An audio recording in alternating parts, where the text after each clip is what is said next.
Muirani ameshatangaza kuwa yeye adui yake ni yule adui wa Mwenyezi Mungu, na kisha kuwa adui wa Mwenyezi Mungu wa kwanza atakuja Myahudi tu. Marekani anapotaka kumpiga mtu yoyote katika dunia hii huwa anamtafutia jina baya, kama vile mtu anavyotaka kuua mbwa anamtafutia jina baya mbwa ili ampige, kwamba huyu mbwa mwizi, anakula nyama, anaiva, anafunua vyungu, aling'ata mtoto wa jirani, ili anatafuta sababu za kumuua, akionyesha yule mbwa kuwa hafai. Donald Trump ameamua kuwauza wa Marekani wenzake. Mambo vipi mtazamaji wa Bongo Plus TV na 96 Link, karibu sana kwenye exclusive interview. Mimi naitwa Victor Madaha, nyuma ya kamera yupo Riziki bwana. Bahati nzuri sana leo nimemtembelea Dr. Sule na mambo mengi sana kuzungumza naye, na bahati nzuri sana ukiacha kwamba yeye amekuwa ni tabibu wa mambo mengi kiafya, kusoma dua na vitu vingine pia, lakini kitu kingine kizuri ambacho watazamaji wanampenda sana ni kutokana na elimu yake ya kidini ambayo ana uelewa nao pia. Kiongozi heshima.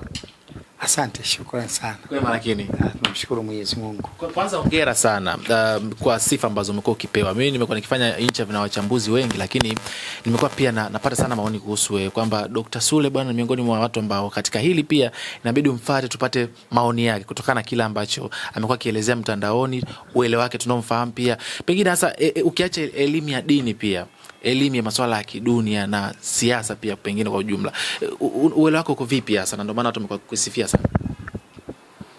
Wasikilizaji na watazamaji ndio wanajua uelewa wangu uko vipi. Mimi najaribu kusema kile kidogo ambacho Mungu amenipa. Naam. Inahitaji pia uingie shule ili uweze kuyafahamu mambo haya kwa undani zaidi, ama pia hata ukijifunza tu hivi unaweza kaelewa pia? Aina yoyote ya kujifunza ndiyo shule. Inaweza kuwa rasmi au sio kwa mfumo rasmi, kwa sababu elimu ziko za mfumo rasmi na elimu ziko zisizo za mfumo rasmi.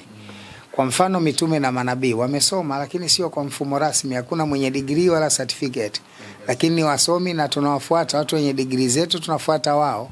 Kwa hiyo elimu ni utaratibu wote wa kujitafutia ujuzi wa mambo ambayo huyafatambui, na unaweza kuwa kwa mfumo rasmi au kwa kutokuwa kwa mfumo rasmi. Kwa ufupi swali lako, majibu yake ni kwamba unahitaji kusoma chochote kile ili ukiweze kukifahamu kwa ufasaha, unahitaji kukisoma. Naam. Asante kwa majibu mazuri. Leo nataka tufahamu kwa undani pia kuhusiana na mgogoro wa Israel na Irani. Imekuwa ukiwa kwa muda mrefu sana sasa hivi. Tunafahamu leo ni siku ya 6 wako vitani kati na Marekani pia ambaye ameingia katikati. Pengine hasa kwa tafasiri nyepesi hasa ili mtu aweze kuifahamu hii vita, chanzo ni nini hasa? Mgogoro wa Israeli na Irani ukiutazama kwa kina ni mgogoro wa kiimani, isipokuwa nyuma ya mgogoro huu wa kiimani kuna propaganda nyingi ambazo zinaandaliwa na vibaraka wa Israeli. Unajua Israeli ana vibaraka wengi, ana wamiliki wakiwemo Uingereza, Marekani na mataifa mengine ya kimagharibi. Japo kuna baadhi ya watu wanahisi kwamba Muisraeli ndio kibaraka wa Marekani, lakini ukweli Marekani ndio kibaraka wa Israeli. Muisraeli anatumikiwa na Marekani kwa sababu ya faida ambazo Marekani anazihitaji kutoka kwa Israeli. Huwa napenda kutumia hili neno, duniani kwa sasa Muisraeli ndio anaongoza kwa teknolojia, kwa maana ya wasomi na wavumbuzi wa mambo mengi ya teknolojia. Na hii inasababishwa na ukweli kwamba vitabu vingi vya historia vinavyobeba taaluma vimetokana na maandiko matakatifu ya Mwenyezi Mungu yaliyopita, ima kwa Torati, Zaburi, Injili ama Furkani kwa maana ya Qur'ani. Kwa maana hii sasa wana wa Israeli ni moja kati ya mataifa ambayo yana historia kutokea kwa Nabii Ibrahim, bila ya kujali walimuasi Mungu au wanamtii Mungu. Waisraeli wa sasa wengi, karibu 99.99% wanamuasi Mwenyezi Mungu, lakini haiepukiki kuwa wao ni kizazi cha Ibrahimu ambaye Mungu alimteua kama baraka miongoni mwa binadamu waliopo duniani. Kwa zile baraka ambazo Mungu alizishusha kwa Nabii Ibrahimu, wana wa Israeli wanabaki nazo bila ya kujali kuwa wanamtii Mungu au wanamuasi. utabaki kuwa mtoto wa rais tu, hata kama ukiwa ni mlevi, lakini bado utabaki kuwa ni mtoto wa rais. Kwa muktadha huu, wana wa Israeli wana baraka ambayo wameirithi kutoka kwa mzee Ibrahim. Kwa hiyo wana teknolojia, wana elimu kubwa, na ndio maana wale lile kundi la wana wa Israeli wachache ambayo wanaitwa Mazayuni wako watu 300,000 dunia nzima. Sio Waisraeli wote wako 300,000, ila Wazayuni ndo wako 300,000 dunia nzima. Hili ndo kundi linaloiongoza dunia. Mazayuni wako 300,000 tu duniani. Hao ndo wanaiongoza dunia. Na Waisraeli wenyewe. Sio kila Mzayuni ni Muisraeli, lakini si kila Muisraeli ni Mzayuni. Yani kila waziri ni mbunge, lakini si kila mbunge ni waziri. Kwa kila Mzayuni ni Muisraeli, lakini si kila Muisraeli ni Mzayuni. Wazayuni ni kundi maalum ambalo ndani yake kuna hawa Mossad, shirika la kijasusi la Israeli, ambayo historia yao inaanza wakati wa Nabii Musa alipokuwa anasafiri kutoka Misri kwenda nchi ya Kanaani. Alipofika katika mto Yordani, kilomita 150 kutoka Jerusalem, au sawa na umbali wa maili 50 kutoka katika lango kuu la mji wa Jerusalem. Hapa waliweka kambi wana wa Israeli chini ya Nabii Musa. Walikaa hapa kwa miaka kadhaa. Lakini wakati Musa alipofikisha jeshi hapa, aliwatuma vijana 24. Katika hao 10, kila wawili wanatoka katika moja kati ya makabila 12 ya wana wa Israeli. Wakaenda kufanya research, uchunguzi katika nchi ya ahadi kuna nini ndani yake. Waliporudi hili kundi walileta taarifa kwamba majitu, watu wa Filisti, wengi kati yao wenye nguvu na silaha kubwa, walikuwa wakiitawala Jerusalem, japo ndani yake kulikuwa na mitende mingi, mazao makubwa, vyakula vingi. Na ikumbukwe kwamba Jerusalemu ni shamba ambalo Nabii Ibrahimu alilinunua kwa lengo la kumzika mkewe Bibi Sara. Kwa maksudi hayo akalazimika kufanya kuwa eneo la kuzikia, kwa sababu Ibrahimu alipotoka Uru wa Kardayo, yani tunamaanisha Ukurdish Iraki, alipokuja katika nchi ya Kanaani alifikia mahala panaitwa Gaza. Kwa hiyo Gaza ndio mahala alipoishi Nabii Ibrahimu, na ndipo alipomzalia Nabii Ishaka. Ishaka alizaliwa Gaza. Alipouziwa Jerusalemu ilikuwa kama shamba la kuzikia. Kwa hiyo eneo lile lilikuwa linaweza kumea mimea sana. Kwa hiyo watu 24 walipoingia katika eneo hili la Jerusalem, walipoona mitende, mizabibu mingi, mazao mazuri, waliporudi kwa Nabii Musa 22 wakatoa ripoti ya uongo na ya uchochezi. Wakamwambia hatuwezi kwenda kupigana. Waliwashawishi wazee wa Kiisraeli na vijana wengine wa Israeli kwamba sikubali kupigana kwa sababu adui ana silaha nyingi, ana nguvu kubwa, amejiandaa kwa muda mrefu, na wao wamesafiri kwa miaka mingi bila ya kuwa na silaha, karibu miaka 40 jangwani wakiwa hawana silaha, jambo ambalo lingewapelekea kwenda kuangamia katika mikono ya maadui zao. Yefune mwana wa Kalebo na Yoshua mwana wa Nuni, katika hao 24 wawili wakamwendea Musa wakamwambia, hapana, sisi tuna sanduku la Torati na tuna Mungu mbele yetu, tuna uwezo wa kupigana na adui zetu, madhali yeye ndio ametutaka tusafiri na kuitwaa nchi ya ahadi, tutashinda. Jambo ambalo kundi kubwa likapata nguvu na wachache wakakosa nguvu. Mungu akakilaani kizazi cha Israeli, wazee wote na vijana waliokuwa na umri ule wakafa pale. Safari ile ikaanza na Yoshua mwana wa Nuni na Yefune mwana wa Kalebo, ndio akaanza safari ya kwenda kuitwaa Jerusalem kwa mara ya pili. Wale wanaosoma Biblia, historia iko katika kitabu cha Yoshua. Ndio historia hii inaelezwa kwa kina, ambako nabii huyu Yoshua alifikia mahali katika safari yake hii aliweza kulisimamisha jua kwa masaa kadhaa. Aliusimamisha mchana kwa masaa kadhaa, jua lisizame, mpaka atakapomaliza vita na kundi la maadui wa wana wa Israeli, jambo ambalo lilipelekea wana wa Israeli walifanikiwa kupenya ngome jioni ya siku ya Ijumaa kabla kuingia Jumamosi, siku ya Sabato, na akaweza kuingia ndani ya mji. Sasa hiki kikundi cha hawa watoto 22 miongoni mwa wale 24, kikundi kile kiliendelea kuwepo na kiliendelea kutengeneza kazi za kijasusi, na ndicho kilichokuja kurithiwa na Myahudi wa leo, na ndio kinatengeneza hii Mossad. shirika la kijasusi la upelelezi la nchi ya Israeli, ambao wao ni waasi wa Mungu na watii wa shetani, lakini wana taaluma kubwa, na hawa ndio wanamilikiwa na hiki kikundi cha Mazayuni kwa ujumla wake, hawa watu 300 ambao hawa Mazayuni kazi yao kubwa na jukumu lao kubwa ni kuitawala dunia kwa njia yoyote. Hawa ndio wanamiliki simu zote duniani, hawa ndio wanamiliki interneti, hawa ndio wanamiliki mifumo yote unayoiona na michezo yote mikubwa inayolipa fedha nyingi duniani na michezo ya kubeti. Hawa ndio wanamiliki formula zote kwa utawala wao. Kwa nini wanaweza? Kwa sababu wao wana siri iliyojificha juu ya majina ya Mwenyezi Mungu katika kutumia nguvu ya utawala. Sio, inaeleweka sawa sawa? Kwa hiyo unapolitazama taifa la Israeli utaona ni moja kati ya mataifa ambayo wana nguvu ya Mungu lakini ni waasi ndani yake, wanaokataa uwezo wa Mwenyezi Mungu, wanaokataa njia ya Mwenyezi Mungu, wanaokana manabii. Kwa sababu Israeli wa leo hakubaliani hata na ishu ya Bwana Yesu. Ndio maana unapoangalia mitandaoni utaona Mkristo akienda kumhubiri Yesu anatemewa mate usoni. Yani unapotaja habari ya jina la Yesu wao kwao hawaamini, kwa sababu wao wanaamini Yesu ni mtoto wa zinaa. Mariamu alizini akamzaa Yesu. Wayahudi wanaamini hivyo. Wao wanaamini habari ya Torati chini ya Masadukayo na si Mafarisayo. Kwa sababu kuna tofauti Masadukayo na Mafarisayo. Hizo ni imani mbili za Kiyahudi. Sasa imani ya Masadukayo dini yake inaitwa Judaism. Hawa ni taifa linalotokana na taifa la mtoto mmoja aliyekuwa akiitwa Juda. Kwa nini wameitwa Judaism?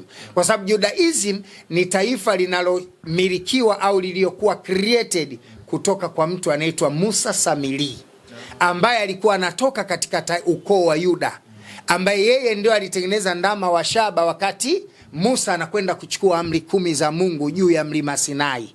Na hapa ndipo lilipoanzishwa dini hii inayoitwa dini ya Kisadukayo ama Judaism, ambao sasa hivi wanaitwa Judaism. Nimeeleweka vizuri? Nafahamika vizuri eh? Kwa taifa hili ukilitazama ni maadui wa Mwenyezi Mungu, kwa sababu wao ni waasi, ni hizbu sheitani. Myahudi wa leo ni jeshi la Ibilisi anayepinga karama na nguvu za Mwenyezi Mungu. Muirani ameisoma Qur'ani, ana dola ya Kiislamu. Adui wa kwanza wa Muislamu mwenye imani thabiti ya Mungu ni Myahudi. Kivipi? Mwenyezi Mungu anasema walan tardha anka alyahudi wala naswara hatta tattabia millatahum. Hawatakuwa radhi kwanza Mayahudi na Wakristo mpaka Waislamu mfuate mila zao. Myahudi ndio adui namba 1 wa Uislamu. Adui namba 1 anayepinga amri, sheria na hukumu za Mungu ni adui Myahudi. Kwa hiyo mahali popote palipo na dola ya Kiislamu, jicho la kwanza linamtazama Myahudi, na Myahudi anatambua adui wa kwanza kwake katika ustawi wa maisha yake ni Muislamu. Kwa hiyo mahali popote kwenye dola ya Kiislamu, Myahudi hana amani napo. Kwa muktadha huu sasa, Myahudi anaishi tahadhari sana na dola ya Kiislamu. Ndiyo maana Myahudi kutumia vibaraka wake wakiwemo Marekani, Uingereza na mataifa mengine ya kimagharibi wanahakikisha mataifa yote ya Kiarabu hayasimamishi dola ya Kiislamu. Yatabaki kuwa na Waislamu wengi, lakini yatakuwa na mfumo wa utawala wa kisekula, kwa sababu mfumo wa utawala wa Kiislamu, yani Islamic States, inatoa mamlaka kufuta dola ya Israeli ikiwa hawatarudi mbele ya Mwenyezi Mungu. Jambo hili linamfanya adui wa Myahudi kuwa ni Muislamu na adui wa Muislamu kuwa ni Myahudi. Kwa tendo hilo, Myahudi atajiprotect kwa vibaraka wake kwa gharama yoyote juu ya dola ya Kiislamu. Na hiki ndicho kinachomgharimu nani? Kinachomgharimu Muirani leo. Kwa sababu Muirani ameshatangaza kuwa yeye adui yake ni yule adui wa Mwenyezi Mungu, na akishakuwa adui wa Mwenyezi Mungu wa kwanza atakuja Myahudi tu. Dr. Sule, umezungumza vizuri sana. Ina maana ukirudi katika historia sasa, wanaosema kwamba Israel ilikuwa ni taifa teule ama ni taifa teule, wako sahihi kutokana na historia inavyosema? Israeli ni taifa teule, lakini kundi gani? Nimeeleweka sawa? Waisraeli ni taifa teule, kundi gani na wateule wa nani? Hapa inabidi kidogo tuweke elimu, watu wafahamu. Mwenyezi Mungu alipomleta Nabii Ibrahim kutoka Uru wa Wakardayo, kutoka katika kizazi chake alimwahidi kuwa atampa kizazi kutoka kwa watoto wake wawili. Kuna kizazi watoto, yani kuna kizazi cha Nabii Ismail na kuna kizazi cha Nabii Ishaka.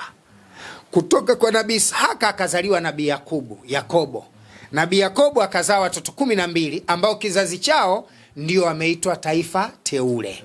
Kwa nini wameitwa taifa teule? Kwa sababu kizazi cha watoto wa Yakobo wale 12 wote walikuwa ni waamini wa Mwenyezi Mungu, ni watii. Japo kizazi chao kutoka katika wale watoto 12 kuna walioasi na kuna waliotii. Ndio maana Mungu akaleta manabii na mitume baada ya kizazi kile cha wana wa Israeli, yani watoto 12 wa Yakobo. Na ukitaka kujua kwamba kizazi kile ilikuwa na makundi mawili, kulikuwa na watii na wanaoamini, yamini wasioamini, angalia Yeremia 31:31. Angalia siku zinakuja, asema Bwana, nitakapofanya agano jipya na nyumba ya Israeli na nyumba ya Yuda, si kwa mfano wa agano lile nililofanya na baba zao, japo nalikuwa mume kwao, lakini agano langu walilivunja. Nami nitafanya agano langu kuwa imara sasa kwa vizazi vyao baada yao. Sasa kipande ninachokitaka hiki, angalia siku zinakuja, asema Bwana, nitakapofanya agano jipya na nyumba ya Israeli na nyumba ya Yuda. Kwa nini Mungu afanye agano na nyumba ya Israeli na nyumba ya Yuda wakati wa Yuda na Waisraeli wote ni Waisraeli? Kwa nini Mungu anafanya agano jipya na nyumba ya Israeli na nyumba ya Yuda wakati wote ni Waisraeli? Kwa sababu katika haya makundi mawili, nyumba ya Yuda ndiyo kunatokea Judea, Judaism. Hawa waasi walimkorofisha Mungu. Nyumba ya Israeli ndio wale waliopatikana kundi waliokuwa wakiamini Torati. Hawa ndio waamini wa Mungu walioshushiwa, waliofuata mitume na manabii. Si nimeeleweka sawa sawa? Ambao kundi hili lina Mafarisayo viongozi wao ambao chini ya amri ya Torati. Kundi wasiomwamini Mungu wana Masadukayo wasiomwamini Mwenyezi Mungu. Sasa makundi haya mawili yanakuwa katika mazingira hayo. Kwa hiyo tunapozungumzia wana wa Israeli kuwa ni taifa teule, uteule umekuja kwa sababu ya urithi kutoka kwa wale watoto 12 wa Yakobo ambao Mungu aliwateua kuwa ni kizazi bora kwao, ila baada yao walipatikana waasi.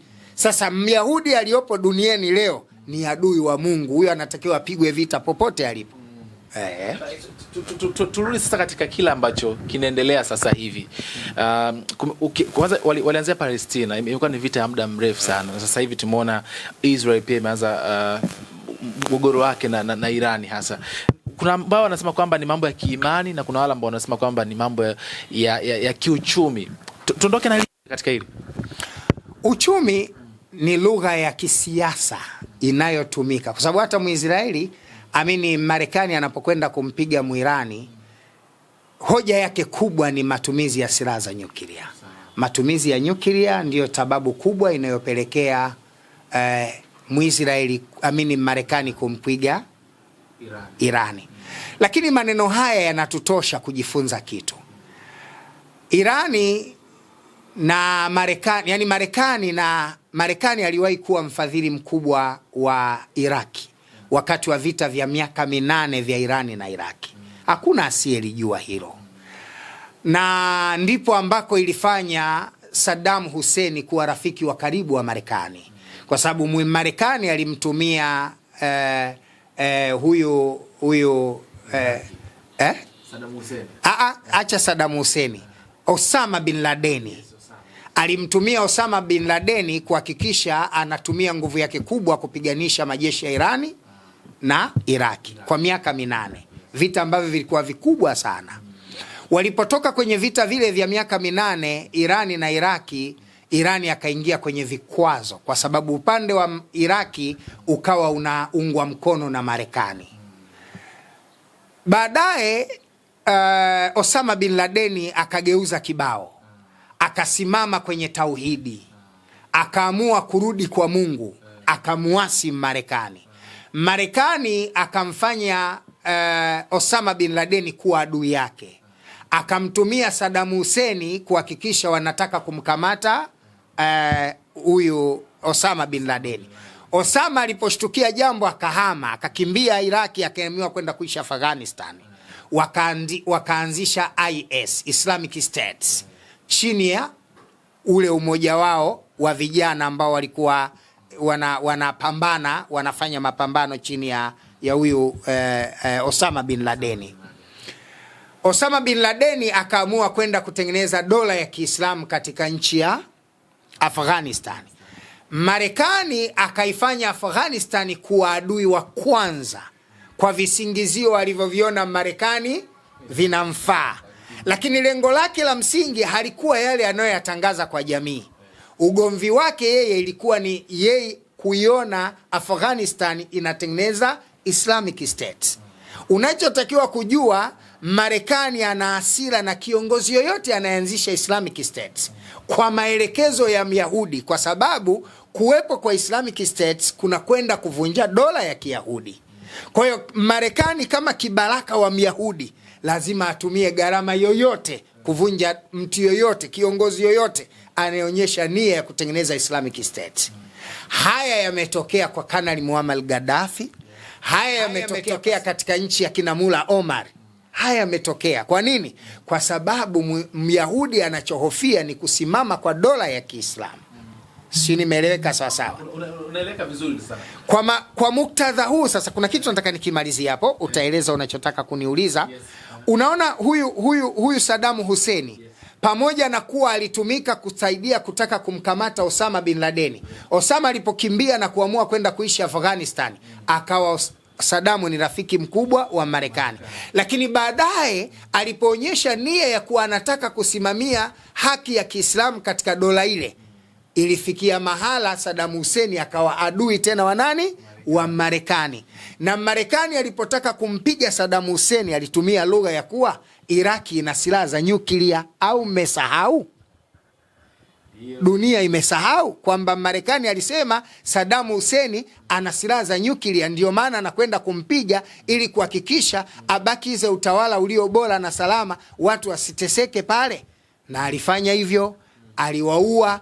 Lakini mwisho wa siku wa yote, alipomuua Saddam Hussein, hizo silaha za nyuklia zilionyeshwa hapo Iraki? Hapana, zikuonyeshwa.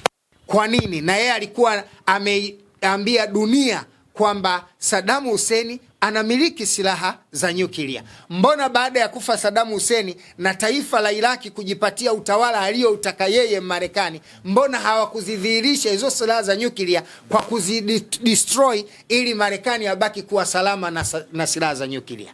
Kwa hiyo lugha nzuri ni kwamba Marekani anapotaka kumpiga mtu yoyote katika dunia hii huwa anamtafutia jina baya, kama vile mtu anavyotaka kuua mbwa anamtafutia jina baya mbwa ili ampige, kwamba huyu mbwa mwizi, anakula nyama, anaiva, anafunua vyungu, aling'ata mtoto wa jirani, ili anatafuta sababu za kumuua, akionyesha yule mbwa kuwa hafai. Kwa hiyo Marekani anapokwenda kuitaka kuipiga au anapokwenda kupeleka nguvu zake kuipiga nchi ya Irani, haipigi kwa sababu za nyuklia, haipigi kwa sababu za mafuta, anaipiga kwa sababu ya ile Islamic State iliyopo pale, kwa sababu Marekani ana access ya mafuta ya nchi zote za Kiarabu na za Afrika, anazitumia yeye, hana shida ya mafuta. Mafuta ya Marekani ya Irani ni kitu kidogo sana ukilinganisha na mafuta ya Kuwaiti, Katari, Abu Dhabi, Doha na nchi nyingine nyingi ambazo anamiliki. Ila pale kilichopo sio mafuta wala kilichopo sio nyuklia, kilichopo pale ni Islamic State, dola ya Kiislamu. Anahakikisha hiyo dola haisimami. Swali ambalo watu wengi wanajiuliza sana, uhasama wa mataifa ya Kiarabu na Irani ulianzia wapi hasa? Kwa nini mataifa mengine kama Saudi Arabia, Qatar, UAE pia, ukiangalia Marekani na kambi zake mle ndani, imewezekana vipi hasa mataifa? Kwa sababu na yenyewe pia ni mataifa ya Waislamu, kwa maana ni yana Waarabu pia. Kwanza unatakiwa ujue kuna tofauti ya Uislamu na Waislamu. Katari, Saudi Arabia ni nchi zenye Waislamu wengi, sio nchi za Kiislamu. Nchi ya Kiislamu haiwezi kuuzwa pombe. Dubai inauzwa pombe. Saudi Arabia kuna miji inauza pombe. Kwa sababu ukiwa na bezi ya kijeshi ya Marekani, maana yake hiyo ni nchi huru. Bezi yoyote ya jeshi ya nchi fulani ndani ya nchi nyingine ni kama ubalozi. Ikiwa ubalozi una uhuru wa kufanya unachotaka, na Saudi Arabia wana ubalozi wa Marekani, hii ndio kusema ndani ya Marekani, ndani ya Saudi Arabia kuna uzwa bia. Kwa sababu wa Marekani waliopo ubalozi kwao utawazuia kuuza. Sasa sheria ya dini ya Kiislamu, pombe ni haramu hata kunywa kwa siri. Lakini Msaudia ameruhusu kuwa na ubalozi wa Marekani ndani ya Saudia, ameruhusu kuwa na bezi za Kimarekani ndani ya Saudia. Maana yake madangulo yapo, wanawake wa kuuzwa wanapelekewa wanajeshi wanazini nao, wapo. Upombe zinauzwa. Kwa Saudi Arabia si nchi ya Kiislamu, ila ni nchi yenye Waislamu wengi. Mimi nasemaga wazi, hata kama watu watanichukia na kuna Waislamu watanuna ninaonekana kuishusha Saudia, mimi nasema ukweli tu. Mimi siangalii sura ya mtu, mimi kama msumeno, ngumi yangu mimi kama ngumi ya kupasua mwamba tu. Kwa hiyo Saudi Arabia si nchi ya Kiislamu, bali ni nchi yenye Waislamu. Isipokuwa Saudi Arabia ni moja kati ya ni nchi yenye miji mitakatifu ambayo ni Maka na Madina. Yale ndiyo maeneo matakatifu. Vile vya haramu haviingii katika miji ile, bali vya halali ndio vinaingia katika miji ile. Lakini miji mingine vya haramu vinaingia na vinafanywa, wala hakuna anayezuia. Kwa muktadha huu Saudi Arabia, Katari, Bahraini na nchi zingine ni nchi zenye Waislamu, lakini si nchi za Kiislamu. Sasa swali nakuja, uhasama umeingiaje? Ndio hapo kabisa. Ulianzia wapi hasa? Uhasama umeingia baada ya nchi za Kiarabu kuwa wanafiki. Yaani nchi za Kiarabu ni wanafiki.